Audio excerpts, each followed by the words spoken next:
saudações, sou Carlos Oliveira do canal Pergunte ao Carlão e hoje nós daremos continuidade ao nosso curso teológico na matéria de exegese. Hoje nossa segunda aula da matéria de exegese. Se você que já é inscrito em nosso canal não acompanhou as aulas anteriores, eu peço que você acompanhe as aulas anteriores e depois retorne aqui na nossa segunda aula. E você que está conhecendo o programa hoje ou já assistiu outros vídeos, mas ainda não é inscrito em nosso canal, se inscreva em nosso canal, deixe o seu like, ative as notificações para as próximas aulas, para que você possa acompanhar todas as matérias do nosso curso teológico. Como eu sempre falo, sempre saliento, um curso que terá 20 matérias e que dentro dessas 20 matérias, distribuídas nessas 20 matérias, nós teremos aproximadamente pouco mais de 50 videoaulas. Então é muito conteúdo e que com certeza vai agregar muito na sua vida, seja ela ministerial, eclesiástica, ou até mesmo se você não professa nenhuma fé, mas tem o desejo do conhecimento, é fundamental também o estudo da teologia cristã. E na matéria que nós estamos abordando, a exegese, na aula passada eu apresentei alguns pontos fundamentais, uma introdução da exegese, o que significa exegese, exegese e hermenêutica, as diferenças entre elas, um exemplo prático de exegese dentro de um texto bíblico.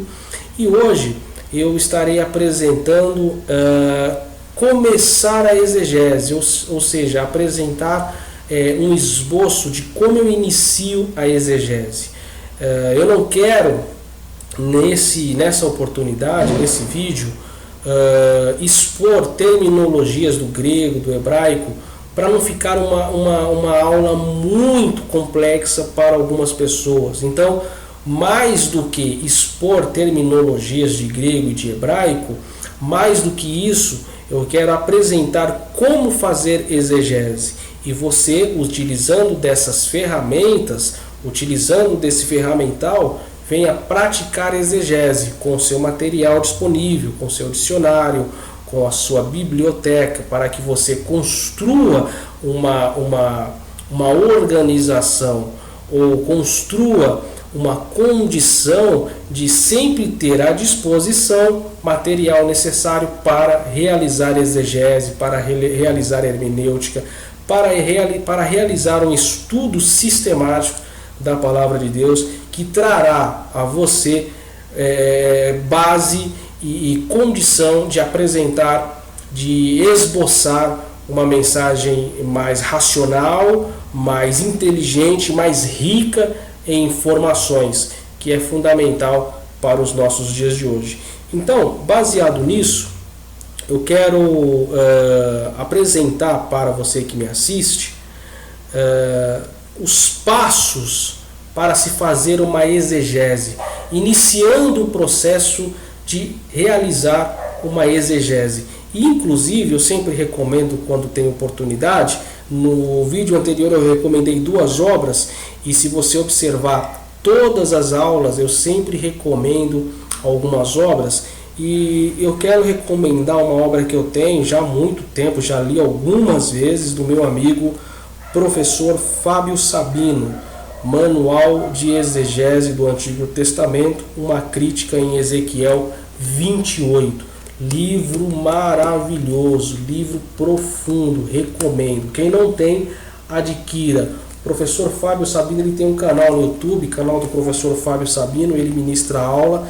É maravilhoso os estudos do Sabino. Para mim, sem dúvida alguma, se não for o melhor, é um dos melhores exegetas que existem no Brasil.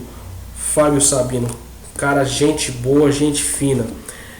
Adquira essa obra se você puder, tá joia? Então vamos lá, começar uma exegese. Como eu inicio o processo de exegese? Como eu disse, o intuito não é expor terminologias de grego, de hebraico, de análises nesse sentido, porque muitos não têm o acesso. E não é uma coisa que se aprende em uma ou duas aulas. Você não vai aprender hebraico e grego com uma ou duas aulas aqui. Você pode pegar algumas informações superficiais, mas profundamente impossível. Então a intenção é apresentar como eu inicio, como eu faço uma exegese, o que eu preciso e como obter resultados positivos com a exegese. Claro que no próximo vídeo nós iremos falar um pouco mais sobre a crítica, seja ela baixa crítica ou alta crítica, dentro da esfera da exegese, dentro do mundo, do universo da exegese. Mas hoje nós vamos nos concentrar dentro do começando a exegese. E o primeiro passo para realizar uma exegese, que eu recomendo, é leia a passagem bíblica em voz alta. Por quê? Porque quando eu leio um texto em voz alta, eu tenho a percepção de cada palavra que eu emito o som. Porque às vezes numa leitura, às vezes não sempre, numa leitura comum, numa leitura dinâmica até, se é que algum estudioso usa essa condição de leitura dinâmica, que eu acho completamente irrelevante, leitura dinâmica para um estudante, isso não dá.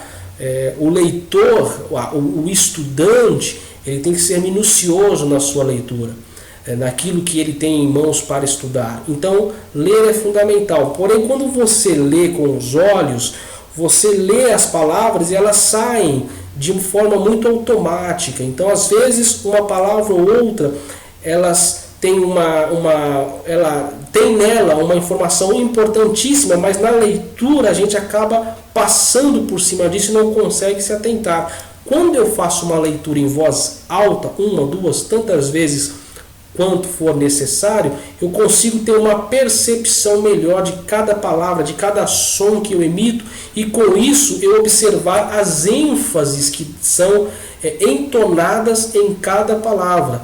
Então, uma palavra muito importante, ela pode ser melhor percebida quando eu faço uma leitura em voz alta. Primeiro ponto, então, para fazer uma exegese de forma simples e que você não precisa até esse momento de nenhum material, é ler em voz alta todo o texto que você pretende fazer uma exposição. Tá joia? Segundo ponto, que também é fundamental, sempre tome notas a partir dessa leitura. Quando você faz aquela leitura, quando você faz aquele estudo sistemático de determinado versículo, texto, capítulo, livro, sempre na leitura haverá alguma palavra que seja desconhecida a você. Aquela palavra que você não tem tanta intimidade, não tem tanto conhecimento. Essa palavra que você não tem tanta intimidade, é fundamental você circular essa palavra ou até escrever no rascunho para que você possa consultar dicionários, seja dicionário na sua língua nativa, em se tratando da Bíblia, dicionários do grego, do hebraico, para que você tenha um entendimento do real significado daquela palavra, do que aquela terminologia representa, o que ela quer dizer para você, o que ela quer manifestar para você. Então é fundamental você fazer essa anotação de palavras que você não conhece, para que você tenha um aprofundamento melhor referente àquilo que está sendo estudado, referente àquilo que está sendo abordado. Então é fundamental você fazer nota dessas palavras que você não tem determinado conhecimento. E eu coloco alguns exemplos aqui no slide referente a questões, por exemplo, semear, raiz, solo. São palavras até comuns, mas o que a palavra semear representa dentro daquele texto que eu estou lendo? O que a palavra raiz representa dentro do texto que eu estou lendo? Raiz de árvore, raiz de uma planta qualquer, raiz de origem, raiz de nascimento, raiz de família, de genealogia. Você percebeu a a magnitude de informação que tem dentro de uma palavra, o que ela representa? Solo, que tipo de solo? Solo fértil, solo que não é fértil, um solo arenoso, terroso, um solo bom, um solo que é frutífero ou infrutífero. Que tipo de solo? Então é fundamental circularmos essas palavras para que, com um dicionário, seja na sua língua nativa, claro, na sua língua nativa é sempre bom, mas também muito importante um dicionário dos originais, grego e hebraico, para que naquele texto, naquele versículo, aquela palavra, ela tenha um significado diferente, às vezes, daquilo que você interpretou em um primeiro momento. Então sempre é bom fazer nota a partir de cada leitura. Terceiro, leia textos externos que são relacionados à passagem que você está estudando. E eu quero compartilhar o que eu coloquei aqui no nosso slide. Se informe sobre o assunto com fontes secundárias. O que eu me refiro com fontes secundárias? Artigos teológicos, comentários, jornais, livros. Esses livros que eu recomendo, e sempre que você deseja comprar algum livro e você tiver alguma dúvida, por exemplo, teologia sistemática, são muitos livros de teologia sistemática. Eu tenho dezenas de livros de teologia sistemática. Porém, tem livros de teologia sistemática que eu recomendaria para um tipo de pessoa. E tem teologia sistemática que eu recomendo para outro tipo de pessoa. Quando nós iniciarmos nas matérias da teologia sistemática, eu estarei apresentando com mais detalhes sobre isso. Mas teologia sistemática existe uma infinidade de livros. Qual livro é mais interessante? Qual livro ele é mais rico de informação? Então é muito bom nós buscarmos exemplos nessas fontes ou nesses textos externos ou, como também podemos falar, secundários para a exegese. E isso vale também para dicionários, dicionário léxico-sintático, seja da sua língua nativa, seja dos originais, grego e hebraico, seja de qual língua for. Tá joia? Quarto, faça um esboço de ensaio. Ensaio é uma palavra muito usada na engenharia. Né? Eu estudei engenharia de produção, então nós usamos muito esse texto, ensaio. Ensaio não quer dizer ensaio de uma peça teatral, não estou me referindo a esse tipo de ensaio. Por exemplo, numa construção mecânica, antes de eu colocar uma determinada peça que eu construí numa metalúrgica em funcionamento, antes de eu colocar uma peça numa prensa, uma ferramenta. Por exemplo, eu construí uma ferramenta, eu quero usar essa ferramenta, uma ferramenta de corte, numa determinada prensa. Sem ter feito um ensaio, sem ter feito um teste, o que pode acontecer? Eu posso colocar essa ferramenta na prensa, no momento que o pulsão baixar o martelo, essa ferramenta pode estilhaçar e quebrar, porque eu não fiz um teste, eu não fiz um ensaio de resistência, do que ela suporta, de qual pressão deve ser, ou seja, ensaio no sentido de teste, faça um esboço teste. Um esboço que vai te trazer alguns pontos, e dentro desses pontos que esse ensaio vai trazer, você vai aumentando as informações do seu esboço, do seu sermão. Então esse tipo de ensaio é fundamental para que você possa ter uma construção, um esboço bíblico, uma mensagem elaborada melhor do que você fazer algo, por exemplo, às pressas, sem um esboço, e no momento que você for pregar, no momento que você for ensinar, vai ser um desastre só, não vai ter sucesso, porque você não fez um ensaio, você não fez um teste, você não pesquisou, será que é isso mesmo? Será que a passagem se refere a isso? Será que é aquilo mesmo? Será que é aquele personagem? Será que é isso mesmo que ela quer informar? Ou se é uma outra coisa? Como eu sei? Fazendo ensaio, fazendo pesquisa, fazendo testes, e esses testes vai trazer enriquecimento ao seu sermão. Continuando, o segundo ponto, esse nós falamos aqui do primeiro ponto, começando a exegese. 4 pontos de começando a exegese. Agora nós vamos escrevendo a exegese. Então nós vamos citar aqui alguns pontos sobre escrever a exegese. Primeiro ponto, faça uma introdução da passagem bíblica. O que eu quero dizer com isso?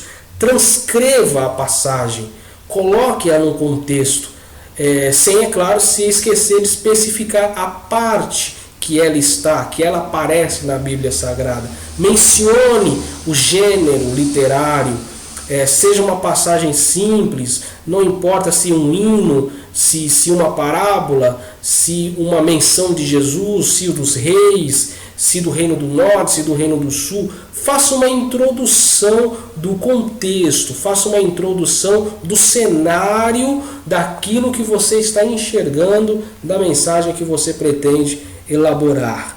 Esse é o primeiro ponto de escrever. Você vai escrever o seu sermão imaginando como se estivesse naquele lugar. O que representa estar naquele lugar? E você faz a escrita daquilo que você está enxergando, daquilo que você está observando através da leitura do texto bíblico. Perfeito? Terceiro, inclua uma declaração de tese.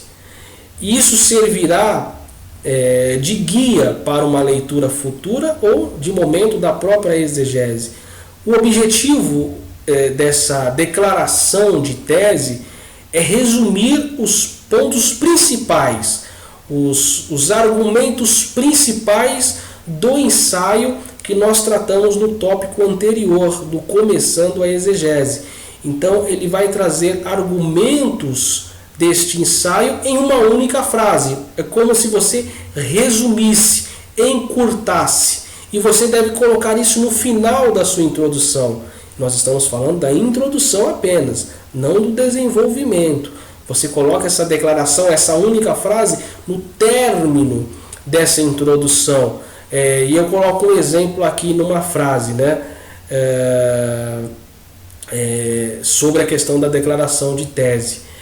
Nessa passagem bíblica, aprendemos sobre o valor das raízes e da tradição para um crescimento saudável interior e exterior. É uma frase que pode abarcar informações infinitas que se relaciona sobre raízes, tradição, crescimento, interioridade e exterioridade.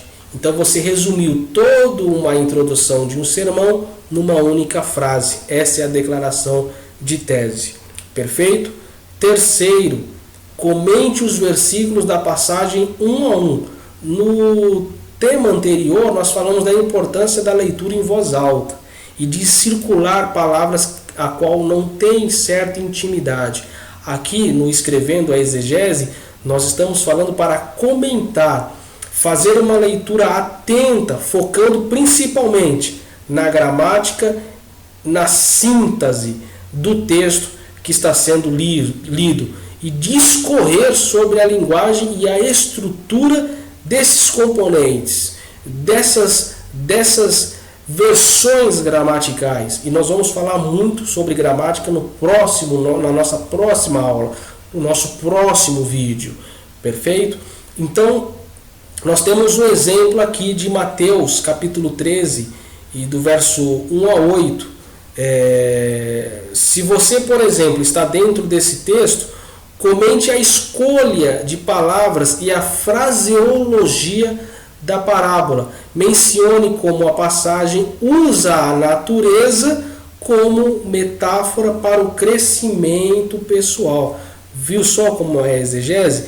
A parábola ela tem uma tratativa referente à natureza.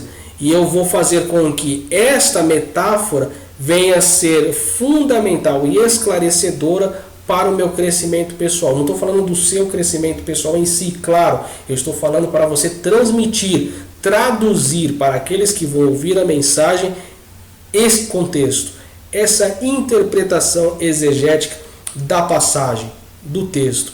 Então nós temos que fazer uma análise muito cuidadosa da gramática e da síntese referente ao escrevendo a exegese. Ok? Continuando, interprete a passagem como um todo. Reflita sobre os temas sobressalientes dos textos, né? Reflita sobre as temáticas mais importantes presentes no texto que você está estudando, levando em consideração os ensinamentos bíblicos mais comuns, discutindo o significado teológico da passagem e perguntando para si mesmo, que é o que eu coloquei aqui no slide, como posso aplicar esse ensinamento em minha vida? O que diz essa passagem sobre minha fé? Se quiser incluir esse tipo de ensaio, essa reflexão, aí você pode inclusive até abarcar um contexto maior, incluindo aí, saindo um pouco da questão da teologia mais comum, mas incluindo um significado mais histórico e social do texto, e não só da palavra. Aqui existe uma aproximação muito latente da hermenêutica, por isso que elas se confundem muito, né? Porque a gente vai fazer uma análise maior, dentro de um contexto maior. Sobre contexto dentro da hermenêutica, eu recomendo você assistir os nossos vídeos sobre hermenêutica, tá joia? Então é fundamental interpretar a passagem como um todo. Isso aqui ela está inclusa na questão da exegese, mas ela é uma afirmação mais voltada à hermenêutica propriamente. Joia? Seguindo adiante, agregue citações à sua exegese. Citação é fundamental. É fundamental porque ela vai fidelizar aquilo que está sendo proposto. É claro, eu não sou muito fã de pessoas, de ministrantes, que passa a pregação inteira citando 500 versículos. Isso não gera valor algum. Não gera valor algum. Não há nenhum crescimento. É o mesmo que eu posso dizer de pessoas que, para os continuistas, né, que assim creem, os cessacionistas eles não defendem essa tese, mas os continuistas, por exemplo, a pessoa ela está ministrando a palavra, expondo o sermão, e ela tem 30 minutos para ministração, e nesses 30 minutos de ministração, 29 minutos ela fala em língua estranha. Ela não está sendo produtiva, ela não está edificando ninguém. Ela de 30 minutos ficou 29 falando em línguas estranhas e 1 minuto na sua linguagem. É a mesma coisa com relação a pessoas que ficam citando versículos. Você passa o sermão inteiro citando versículos, mas existe uma coisa mais importante do que citações de versículos: é explicar o versículo que está sendo citado. Porque citar um versículo de forma isolada, ele pode trazer precedentes inúmeros com relação à interpretação. Agora, quando eu tomo um versículo e explico esse versículo, aí sim eu tenho um sucesso maior na mensagem. E dentro dessa explicação desse único versículo de um texto, eu posso usar outros versículos que podem me fazer ter ou apresentar uma maior certeza daquilo que eu estou falando para os meus ouvintes. Nesse sentido, citações são fundamentais, mas nós temos que tomar cuidado quando ela passa dos limites e passa a ser apenas citações ao invés de citações que provam um determinado conteúdo. Então nós temos que agregar citações sim, porém com ressalvas. Nós temos que dar valor mais à explicação do que simplesmente falar um texto, e um texto que não tem explicação não vai ter sentido algum, ou as pessoas vão dar uma interpretação a seu bel prazer. Seguindo adiante, faça as declarações finais e conclua o ensaio, né? Conclua o seu teste, conclua o seu esboço, conclua o seu sermão. Você está aí no ensaio, terminando o ensaio. Nós já iniciamos, nós falamos da introdução, da declaração, da tese, do desenvolvimento do versículo e de versículos que podem ser sobressalentes. E agora nós estamos falando da conclusão, repetindo sempre a questão da declaração de tese, não agregando novas ideias, e sim concluir. não é colocar mais ideias, porque aí você não está concluindo, você está trazendo mais informação. Agora nós estamos concluindo o ensaio, então eu encerro e não acrescento pensamentos. Feito isso, faz a bibliografia.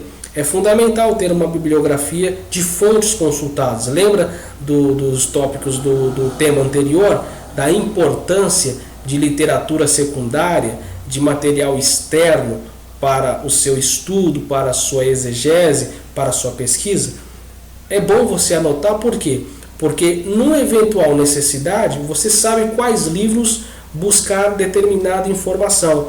Então é sempre bom no seu sermão você colocar ali algumas fontes que você pesquisou, para que numa outra necessidade você tenha ou consiga ganhar tempo, tendo mais facilidade de localizar essas obras, ao invés de ter que pesquisar obras tudo novamente. Sempre anote tudo na exegese, ok? Seguindo adiante, vamos aqui concluindo essa parte, começando a exegese que nós falamos no início, depois escrevendo a exegese e agora aperfeiçoando a exegese. E o primeiro ponto a ser observado nesse aperfeiçoando ou nesse aperfeiçoar a exegese é: faça uma revisão do ensaio, conferindo a ortografia, a gramática e a pontuação. É inacreditável, mas eu sou diretor de uma editora cristã de livros, publico livros, tenho 6 livros escritos e sempre reforço para amigos e para pessoas que eu tenho mais próximas a importância da ortografia. E às vezes a ortografia de algumas pessoas, elas são complicadíssimas de se entender. Às vezes a própria pessoa que escreve não entende o que escreveu. Então é fundamental fazer uma revisão de ensaio e corrigir ortografia. Corrigir ortografia. A pessoa ela tem que, no mínimo, ter o senso de ter uma boa ortografia. E como eu tenho boa ortografia? Além de escrever, ler. Ler ajuda você a desenvolver a sua ortografia. É fundamental, porque você vai conhecer novas palavras e, acima de tudo, saber como se escreve essas palavras. A gramática e a pontuação, porque sem uma boa gramática não há um bom entendimento, e sem a pontuação é como um trem que não tem estação onde parar e passa direto sem descer ninguém e sem entrar ninguém, ou seja, vai para qualquer lugar, não tem final. Então é fundamental a pontuação. Lendo em voz alta, como eu já salientei em tópicos anteriores, para que a gente possa detectar possíveis erros, corrigir certas pontuações e entender se há necessidade de uma melhora na ortografia e na gramática. Caso contrário, a exegese pode perder pontos de confiança e às vezes você ter um insucesso na sua exegese. Seguindo o ponto adiante, uma coisa que é muito interessante, que poucas pessoas fazem, é pedir opinião a terceiro. Mas isso aqui é uma coisa muito pessoal na exegese, não só na exegese, como em qualquer matéria da vida. Porque tem pessoas que a gente tem certa ligação e certo relacionamento. Então, quando nós temos essa ligação e um relacionamento legal entre pessoas, essas pessoas são pessoas habilitadas a dar determinada opinião, mas pessoas sinceras, não pessoas que só estão com você na sua frente de uma forma e por trás de você uma outra forma. Não esse tipo de gente. Pessoas que vão trazer para você uma visão daquilo que talvez você não enxergou. Eu, por exemplo, corrijo uma série de livros, mas os meus livros, quando eu escrevo, eu prefiro que outras pessoas leem para me dizer o que tem no livro que precisa ser melhorado ou não. Então é fundamental a opinião de um terceiro referente àquilo que você desenvolveu, ao seu sermão, na sua exegese. E, para finalizar, terceiro, revise a exegese em relação a duas situações: clareza e o tamanho. Depois de ouvir a opinião da pessoa confiável, você faz uma revisão final.